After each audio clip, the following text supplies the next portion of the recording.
ಈಗ ಇವ್ರಿಗೆ ಬರೀ ಒಂದು ಶುಗರ್ ಫ್ಯಾಕ್ಟರಿ ಅಮ್ಮಮ್ಮ ಅಂತಂದ್ರೆ ಒಂದು 80 ಶುಗರ್ ಫ್ಯಾಕ್ಟರಿ ಇರ್ಬೋದು.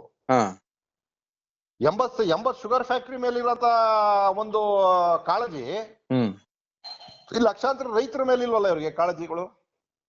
ಈಗ ಅವನದನ್ನು ಈಗ ಹೇಳಿದ್ನಲ್ಲ, ಈಗ ಅವನದನ್ನು ಇವರು ವೈಜ್ಞಾನಿಕವಾಗಿ ಲೆಕ್ಕ ಮಾಡ್ಲಿ.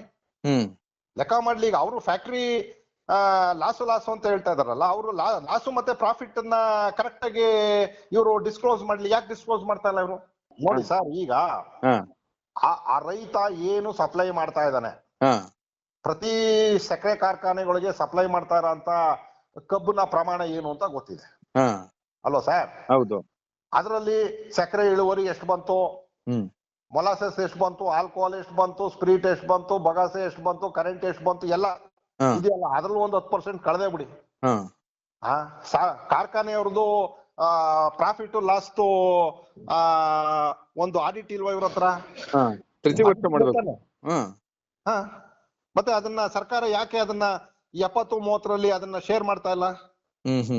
ಆಮೇಲೆ ಇಲ್ಲಿ ಏನ್ ಮಾಡ್ತಾ ಇದಾರೆ, ಏನಲ್ಲ 800 ರೂಪಾಯಿ 1000 ರೂಪಾಯಿ ಯಾವ್ದು ಕಟಾವ್ಗೆ ಇದ್ ಮಾಡ್ತಾ ಇದಾರೆ.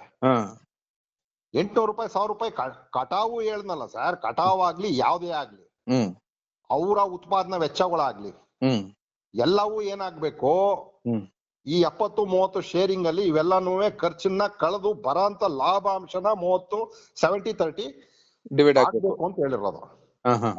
ಈಗ ಹೇಳ್ನಲ್ಲ ಸರ್, ಒಂದ್ ವರ್ಷ ಬೆಳೆದವನ್ಗೆ ಅಲ್ವೇ, ಭೂಮಿಲಿ 1 ಎಕರೆಯಲ್ಲಿ ಬೆಳೆದು ಇವನು ಒಂದು 1 ಟನ್ ಕ್ರಶ್ ಮಾಡಕ್ಕೆ ಇವತ್ತು 1 ನಿಮಿಷನೂ ಆಗಲ್ಲ ಅವನ ಫ್ಯಾಕ್ಟ್ರಿಲಿ. ಅವನಿಗೆ 30 ಆದ್ರೆ ಮತ್ತೆ ಇನ್ನು 70 ಇದೇ ಬರ್ದೆ ಏನು? ಹಂಗಾರೆ ಸರ್ಕಾರ ವರದಿ ಬಿಸಾಕ್ಬಿಡ್ಲಿ. ಮತ್ತೆ ಯಾಕೆ ಅದನ್ನ ಅಕ್ಸೆಪ್ಟ್ ಮಾಡ್ಕೊಂಡಿದ್ದಾರೆ? ರಂಗರಾಜನ್ ಕಮಿಟಿ ವರದಿನ ಅಕ್ಸೆಪ್ಟ್ ಮಾಡ್ಕೊಂಡಿದ್ದಾರೆ. 70-30 ಕ್ಲಿಯರ್ ಆಗಿ ಹೇಳಿದಾರಲ್ಲ. RBI ಗವರ್ನರ್ ಆಗಿದ್ದಂತ ರಂಗರಾಜನ್ ಅವ್ರು ಕೊಟ್ಟಿದ್ದಾರೆ, ಅದನ್ನ ಕಾಯ್ದೆ ಸಹ ಮಾಡಿದೆ ಸರ್ಕಾರ. ಮತ್ತೆ 70-30 ಇಲ್ಲಿ ಶೇರಿಂಗ್ ಪ್ರಕಾರ ಇವರು ಬೆಲೆನ ನಿಗದಿ ಮಾಡದೆ, ಅದನ್ನ ದ್ವಿಪಕ್ಷೀಯ ಒಪ್ಪಂದನ ಜಾರಿ ಮಾಡದೆ, ಇದು ಸುಮ್ನೆ ನಾನು ಒಂದು 100 ರೂಪಾಯಿ ಕೊಟ್ಬಿಡ್ತೀನಿ, 200 ರೂಪಾಯಿ ಕೊಟ್ಬಿಡ್ತೀನಿ. ಇದು ಏನಾಗ್ತಾ ಇದೆ ಅಂತಂದ್ರೆ ಸರ್, ಇದನ್ನ ಸರ್ಕಾರಗಳು ಕೇಳಿಸ್ಕೊಳಕ್ಕೆ ರೆಡಿ ಇಲ್ಲ. ಪಾಪ ನಮ್ಮ ಮುಗ್ಧ ರೈತರುಗಳಿಗೆ, ಪಾಪ ಸಕ್ಕರೆ ಕಾರ್ಖಾನೆಗಳು ಎಷ್ಟೆಲ್ಲಾ ಮಾಡ್ತಾ ಇದಾರೆ. ಯಾಕಂದ್ರೆ ಸಕ್ಕರೆ ಕಾರ್ಖಾನೆಗಳು ಯಾವ ಬೀದಿಗೆ ಬಿದ್ದಿಲ್ಲ ಸರ್. ಇದು ಅಂದ್ರೆ ಕಡೆಗೂ ಇದ್ರ ಪರಿಹಾರ ಆಗ್ಬೇಕು ಅಂದ್ರೆ ರಂಗರಾಜನ್ ವರದಿ ಜಾರಿಗೆ ಬರ್ಬೇಕು. ರಂಗರಾಜನ್ ವರದಿ ಜಾರಿಗೆ ಬರ್ಬೇಕು. ಇದಕ್ಕೆ ರಾಜ್ಯ ಸರ್ಕಾರ ಅದನ್ನ ಇಲ್ಲ ಅಂತಂದ್ರೆ ಸರ್ಕಾರಗಳು ಅದನ್ನ ರಂಗರಾಜನ್ ಕಮಿಟಿ ವರದಿ ಸರಿ ಇಲ್ಲ ಅಂತ ಹೇಳಿ ವಜಾ ಮಾಡ್ಬೇಕಾಗಿತ್ತು, ಅದನ್ನ ಅನುಷ್ಠಾನ ತರಬಾರ್ದಾಗಿತ್ತು ಅಲ್ವೇ? ಈಗ ರಂಗರಾಜನ್ ಕಮಿಟಿ ವರದಿ ಕ್ಲೀನ್ ಆಗಿದೆ. ರೈತರು ಮತ್ತೆ ಸಕ್ಕರೆ ಮಾಲೀಕರ ನಡುವೆ ಹೇಗೆ ಅದರದ ಲಾಭಾಂಶಗಳು ತೀರ್ಮಾನ ಆಗ್ಬೇಕು ಅನ್ನೋದಿದೆ. ಈಗ ಜಿಲ್ಲಾಧಿಕಾರಿಗಳು ಮಧ್ಯದಲ್ಲಿ ಬರೋದಂತೆ, ಅವ್ರು 100 ರೂಪಾಯಿ ಕೊಡ್ತೀರಿ ಅಂತ ಹೇಳಿದೆ ಸರ್ಕಾರ ಅಂತ ಹೇಳಿ ಮಧ್ಯವರ್ತಿಗಳ ತರ ಮಾತಾಡೋದಿದೆ. ಹೌದೌದೌದು. ಇವೆಲ್ಲ ನೋಡಿದ್ರೆ ಇದು ತುಂಬಾ ಎಲ್ಲ ಅನ್ಸೈಂಟಿಫಿಕ್ ಸರ್, ಅನ್ಸೈಂಟಿಫಿಕ್ ಇದು, ಅವೈಜ್ಞಾನಿಕ. ಇವರು ಒಟ್ಟಾರೆ ಸರ್ಕಾರ ಮಾಡ್ತಾ ಇರೋದು, ಅಲ್ಲಿ ಜಿಲ್ಲಾಧಿಕಾರಿಗಳು ಬರೋದು, ಯಾರೋ ಉಸ್ತುವಾರಿ ಬರೋದು, ಇವೆಲ್ಲ ಅನ್ಸೈಂಟಿಫಿಕ್ ಮೆಥಡ್ಸ್ ಇದೆಲ್ಲ. ಅಲ್ಲ, ನೀವ್ ಹೇಳಿದಾಗೆ ಖಂಡಿತ ಎಲ್ಲವನ್ನು ಕಳೆದು ಉಳಿದ ಲಾಭದಲ್ಲಿ 70% ರೈತರಿಗೆ, 30% ಸಕ್ಕರೆ ಕಾರ್ಖಾನೆ ಅವ್ರಿಗೆ ಆದ್ರೆ, ಹೌದು ಸರ್, ಬಹುತೇಕ ಅವತ್ತು ರೈತರು ನಿಜವಾಗೂ ಎಲ್ಲೋ ಒಂದು ಅವ್ರಿಗೆ ಪ್ರಾಣ ಉಳಿಯುತ್ತೆ, ಮಾನ ಉಳಿಯುತ್ತೆ. ಅವರು ಕೂಡ ಈಗ ಸಕ್ಕರೆ ಈಗ ಹೇಳಿದ್ನಲ್ಲ ಸರ್, ಸಕ್ಕರೆ ಹೆಚ್ಚು ಕಡಿಮೆ ಒಂದು 38-40 ರೂಪಾಯಿ ಇದೆ. 40 ರೂಪಾಯಿ ಇದೆ ಮಾರ್ಕೆಟ್. ಅದೇ ಒಂದ್ 4,000 ರೂಪಾಯಿ ಆಯ್ತು ಅಂತ ತಿಳ್ಕೊಳ್ಳಿ. ಇವರು ಬರೀ ಸಕ್ಕರೆಯ ಒಂದು ಇಳುವರಿ, ಇವ್ರು ಎಷ್ಟು ಬುದ್ಧಿವಂತರು ಅಂತ ಅಂದ್ರೆ, ತಾವು ಗಮನಿಸಿರ್ಬೇಕು, 8.5 ರಿಕವರಿ, 9 ರಿಕವರಿ, 9.5, 10 ಅಂತ ಕೊಡ್ತಾ ಇದಾರಲ್ವಾ, ಆ ರಿಕವರಿ ಮಾತ್ರ ತಗೋತಾ ಇದಾರೆ. ಅದ್ಯಾಕೆ ಬರೀ ಸಕ್ಕರೆಯ ಇಳುವರಿ ಆಧಾರದ ಮೇಲೆ ಮಾತ್ರ ಇವರು ಪ್ರೈಸ್ ನ ಕೋಟ್ ಮಾಡಿದಾರಲ್ಲ ಸರ್? ಈಗ ಎಲ್ಲಾರ್ಗು ಈಗ ಬಂದಿರೋದು 3 ವಿಷಯಗಳು ಮುಖ್ಯವಾಗಿ. ಈ ರಿಕವರಿ ಅಂದ್ರೆ ಏನು ಅನ್ನೋದು ಗೊತ್ತಾಗ್ತಾ ಇಲ್ಲ ಜನಗಳಿಗೆ. ಸ್ವಲ್ಪ ದಯಮಾಡಿ ಅದನ್ನ ರಿಕವರಿ ಅನ್ನೋದನ್ನ ಸ್ವಲ್ಪ ವಿವರಿಸಿ ಅದನ್ನ. ಏನಿಲ್ಲ ಸರ್, ಏನಪ್ಪಾ ಅಂದ್ರೆ ಈಗ 1 ಟನ್ ಕಬ್ಬು ಅಂದ್ರೆ 1000 ಕೆಜಿ. 1000 ಕೆಜಿಲಿ ಈಗ ನಮ್ಮ ಮಂಡ್ಯ ಭಾಗದಲ್ಲಿ ಅಮ್ಮಮ್ಮ ಅಂದ್ರೆ 85-90 ಕೆಜಿ ಸಕ್ಕರೆ ಬರ್ತದೆ ಅಷ್ಟೇ ಸರ್. ಆ ರಿಕವರಿ ಮೇಲೆ ಮಾತ್ರ ಇವರು ಸಕ್ಕರೆಯ ಒಂದು ಸಕ್ಕರೆ ರಿಕವರಿ ಏನು ನೀವು ಇಂಗ್ಲಿಷ್ ಅಲ್ಲಿ ನಮ್ಮ ಕನ್ನಡದಲ್ಲಿ ಏನ್ ಹೇಳ್ತೀವಿ ಅಂತಂದ್ರೆ, ಸಕ್ಕರೆ ಉತ್ಪಾದನೆಯ ಪ್ರಮಾಣದ ಮೇಲೆ ಮಾತ್ರ ಇವರು ರೇಟ್ ಕೊಡ್ತಾ ಇದಾರೆ ಬಿಟ್ರೆ,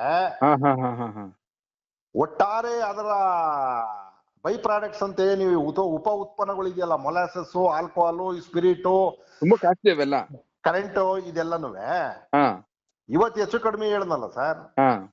ನಿಮ್ಗೆ ಇದನ್ನ ನಮ್ಮ ಮೊಲಾಸಸ್ ನ ಇದು ಕೇಂದ್ರ ಸರ್ಕಾರ 60 ರೂಪಾಯಿ ಲೀಟರ್, 60 ರೂಪಾಯಿಗೆ ಡೈರೆಕ್ಟ್ ಆಗಿ ಕೇಂದ್ರ ಸರ್ಕಾರನೇ ಪರ್ಚೇಸ್ ಮಾಡ್ತಾ ಇದೆ, ಕೊಂಡ್ಕೊಳ್ತಾ ಇದೆ.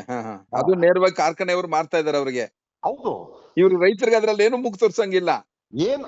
ಬರೀ ನೋಡಿ, ಇವ್ರು ಏನು ಆ ರಿಕವರಿ ಅಂತ ತೋರಿಸ್ತಾ ಇದಾರಲ್ಲ. ಈಗ ಮಂಡ್ಯ 8.9% ರಿಕವರಿ ಅಂದ್ರೆ 1 ಟನ್ ನೀವು ಕಬ್ಬನ್ನ ನುರಿದಾಗ, ಕ್ರಶ್ ಮಾಡಿದಾಗ 90 kg ಸಕ್ಕರೆ ಸಿಗಬಹುದು. ಈಗ ನಮ್ಮ ಚಾಮರಾಜನಗರದ ಭಾಗದಲ್ಲಿ 10.5 ಅಂತ ತೋರಿಸ್ತಾರೆ, 11 ತನಕ ಇರ್ತದೆ. ಅಂದ್ರೆ 105 kg ಅಥವಾ 110 kg ಸಕ್ಕರೆ ಬರ್ತದೆ. ಈಗ ಬೆಳಗಾಂ ಕಡೆ 11.5% ಬರ್ತದೆ. ಅಂದ್ರೆ 115, 120 kg ತನಕನು 1 ಟನ್ ಶುಗರ್ ಕ್ಯಾನ್ ನ ಕ್ರಶ್ ಮಾಡಿದಾಗ ಒಂದು 115, 120 kg ತನಕ ಸಕ್ಕರೆ ಬರ್ತದೆ.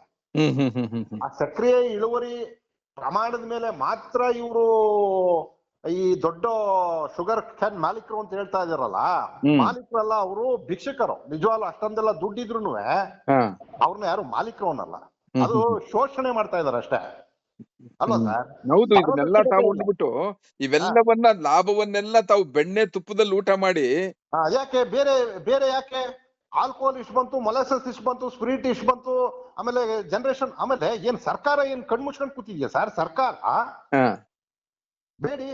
ಈಗ ಎಲ್ಲ ಕೋ ಜನರೇಷನ್ ಯೂನಿಟ್ ಹೆಚ್ಚು ಕಡಿಮೆ ಒಂದು 60-65ರಲ್ಲಿ ಕೋ ಜನರೇಷನ್ ಯೂನಿಟ್ ಅಂತಂದ್ರೆ ಈ ವಿದ್ಯುತ್ ನ ಉತ್ಪಾದನೆ ಮಾಡ್ತದಲ್ಲ, ಅಂದ್ರೆ ಈ ಕಬ್ಬಿನ ಸಿಟ್ಟಲ್ಲಿ ವಿದ್ಯುತ್ ಉತ್ಪಾದನೆ ಮಾಡ್ತದಲ್ಲ, ಅದು ಕ್ಲಿಯರ್ ಆಗಿ ಡಾಕ್ಯುಮೆಂಟ್ ಇದೆ. ಒಂದು ಟನ್ ಅಲ್ಲಿ ಸಕ್ಕರೆ ಎಷ್ಟು ಉತ್ಪಾದನೆ ಆಗ್ತದೆ, ಇದು ಬಗಾಸೆ ಅಂತ ಹೇಳ್ತೀವಲ್ಲ ಅದೆಷ್ಟು ಉತ್ಪಾದನೆ ಆಗ್ತದೆ, ವಿದ್ಯುತ್ ಎಷ್ಟು ಉತ್ಪಾದನೆ ಆಗ್ತದೆ, ಆಲ್ಕೋಹಾಲ್ ಎಷ್ಟು ಉತ್ಪಾದನೆ ಆಗ್ತದೆ, ಮೊಲಾಸಸ್ ಎಷ್ಟು ಉತ್ಪಾದನೆ ಆಗ್ತದೆ ಅಂತ ರಿಪೋರ್ಟ್ ಇದೆ. ಯಾಕಂತಂದ್ರೆ ಇವ್ರಿಗೆ ಸಕ್ಕರೆ ಮಂಡಳಿನೇ ಇದೆಯಲ್ಲ ಸರ್. ಹೌದು ಅಲ್ವೇ? ಹೌದು. ಏನಕ್ಕೆ ಮಾಡ್ಕೊಂಡಿದ್ದಾರೆ? ಸಕ್ಕರೆ ಮಂಡಳಿ ಮಾಡ್ಕೊಂಡಿದ್ದಾರೆ. ಆಮೇಲೆ ಇದಕ್ಕೆ ಸಂಬಂಧಪಟ್ಟಂಗೆ ಎಂತದಪ್ಪ ನಮ್ಮ ಸಕ್ಕರೆ ಇದು ಯೂನಿವರ್ಸಿಟಿಗಳೆಲ್ಲ ಇವೆ. ಅಂದ್ರೆ ಆಮೇಲೆ ಇದೇ ಕರೆಂಟ್ ನ ಸರ್ಕಾರಕ್ಕೆ ಶುಗರ್ ಫ್ಯಾಕ್ಟರಿ ಅವರು ತಾವು ತಮಗ್ ಬೇಕಾಗಿರೋಂತ ವಿದ್ಯುತ್ತನ್ನ ಬಳಸ್ಕೊಂಡು ಈ ಸಕ್ಕರೆ ಕಾರ್ಖಾನೆಯಿಂದ ತಯಾರಾಗಂತ ವಿದ್ಯುತ್ ನ ಸರ್ಕಾರಕ್ಕೆ ಕೊಡ್ತಾ ಇದಾರೆ. ಹೌದು, ಅದನ್ನು ಮಾರ್ಕೊಳ್ತಾ ಇದಾರೆ. ಆ ಸರ್ಕಾರ ಪಾವತಿ ಮಾಡ್ತಾ ಇಲ್ವಾ ಅವ್ರಿಗೆ? ವಿದ್ಯುತ್ ಇಷ್ಟು ವಿದ್ಯುತ್ ನಿಮ್ಮಿಂದ ನಾವು ಪಡೆದಿದೀವಿ, ಇಷ್ಟನ್ನ ನಾವು ಪಾವತಿ ಮಾಡ್ತಾ ಇದೀವಿ ಅಂತ ಅವ್ರಿಗೆ ಗೊತ್ತಿಲ್ವೇ? ಹೌದು. ಅದೇ ಅದು ರೈತ ಯಾಕೆ ಕೇಳಬಾರ್ದು? ಹೌದು, ಖಂಡಿತ ಅಲ್ವೇ? ತಾನ್ ಕಬ್ಬರಿದ್ರೆ ಅವ್ರಿಗೆ ಹೆಂಗ್ ವಿದ್ಯುತ್ ಉತ್ಪಾದನೆ ಮಾಡಕ್ಕಾಗುತ್ತೆ ಅಲ್ವೇ? ಅಂದ್ರೆ ನಮ್ಗೆ ರೈತರಿಗೆ ನಿಮ್ಮಂತವ್ರದ್ದು ಸ್ವಲ್ಪ ಮಾರ್ಗದರ್ಶನನೂ ಇಲ್ಲ, ಅವ್ರಿಗೆ ಸರಿಯಾದಂತ ನಾಲೆಡ್ಜ್ ಇಲ್ಲ ಅಂತ. ಮೊದಲನೇದಾಗಿ ಈಗ ನೋಡಿ, ನಿಮ್ಮಿಂದ ಬಹಳಷ್ಟು ವಿಷಯಗಳು ನಮ್ಗೆ ತಿಳಿತಾ ಇದಾವೆ. ಇಲ್ಲಿ ರೈತ ಬೀದಿಲ್ ನಿಂತಿದ್ದಾನೆ, ಬಿಸಿಲಲ್ಲಿ. ರೈತರು ಕೇಳಬೇಕಾಗಿರೋದು ಅಷ್ಟೇ ಸರ್. ಮಾನ್ಯ ಸಿದ್ದರಾಮಯ್ಯನವರಾಗ್ಲಿ, ಯಾಕಂತಂದ್ರೆ ಮಾನ್ಯ ಸಿದ್ದರಾಮಯ್ಯನಲ್ಲೂ ಕೇಳಬೇಕಾಗಿರೋದು, ನೋಡಿಯಪ್ಪ ನನ್ಗೆ ಯಾವ ಇದು ಬೇಕಾಗಿಲ್ಲ, ನಿಮ್ಮ 100, 200, 300 ಬೇಕಾಗಿಲ್ಲ. ನಮ್ಗೆ ರಂಗರಾಜನ್ ಕಮಿಟಿ ರಿಪೋರ್ಟ್ ಏನಿದೆ ಜಾರಿಗೆ ತನ್ನಿ. ಇಲ್ಲ ಅಂತಂದ್ರೆ ಮಾನ್ಯ ಸಿದ್ದರಾಮಯ್ಯನವರು ರಂಗರಾಜನ್ ಕಮಿಟಿ ರಿಪೋರ್ಟ್ ಅದು ವೈಜ್ಞಾನಿಕವಾಗಿಲ್ಲ ಅಂತ ಹೇಳಿ ಘೋಷಣೆ ಮಾಡ್ಲಿ, ನೋಡೋಣ. ಅಪ್ರಸ್ತುತ ಅಂತ ಘೋಷಣೆ ಮಾಡ್ಬಿಡ್ಲಿ. ಎಸ್ ಅಲ್ವೇ? ಹೌದು. ಅದನ್ನ ಬಹಳ ವೈಜ್ಞಾನಿಕವಾಗಿ ಅಧ್ಯಯನ ಮಾಡಿ ಕೊಟ್ಟಿರೋಂಥದ್ದು. ಹೌದು. ರೈತನಿಗೆ 70%, ಸಕ್ಕರೆ ಕಾರ್ಖಾನೆ ಮಾಲೀಕರಿಗೆ 30%. ಇದು ಬಹಳ ದೊಡ್ಡ ಇದೆ ಸರ್. ಕೂತ್ಕೊಂಡು ಹೇಳಿದ್ನಲ್ಲ ಸರ್, ನಮ್ಮ ಹಳ್ಳಿ ಕಟ್ಟೆಯಲ್ಲಿ ಇದನ್ನ ಒಂದು ಸಣ್ಣ ವಿಚಾರನ ತೀರ್ಮಾನ ಮಾಡೋಂಥದ್ದಲ್ವಾ ಸರ್? ಹೌದೌದು. ಯಾಕೆಂದ್ರೆ ಇಲ್ಲಿ ನಿಜವಾಗಿ ಕಷ್ಟಪಡೋನು ಸ್ಪಿರಿಟ್ ಯಾರು ತಗೋತಾ ಇದಾರೆ? ಸರ್ಕಾರನೇ ತಗೊಳ್ತಾ ಇದೆ. ಎಕ್ಸೈಸ್ ಡಿಪಾರ್ಟ್ಮೆಂಟ್ ಏನಾರು ಸ್ಪಿರಿಟ್ ನ ಏನಾರು ಹೋಗಿ ಏನು ಯಾರಿಗೋ ಪಬ್ಲಿಕ್ ಮಾರ್ತಾ ಇದಾರ? ಕಳ್ಳದಾರಿಲಿ ಮಾರಕ್ ಆಗಲ್ಲ, ಬಿಡೋದು.